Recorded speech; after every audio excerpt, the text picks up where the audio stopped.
Once upon a time, there was a cheerful puppy named Penny. Woof, woof! Penny barked excitedly, wagging her tail.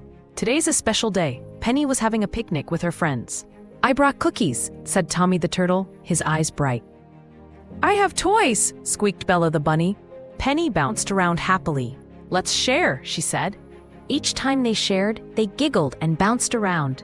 Sharing makes us happy, they chirped joyfully. The more they shared, the more fun they had. At the end, Penny said, sharing is the best, and all her friends agreed with a big yay.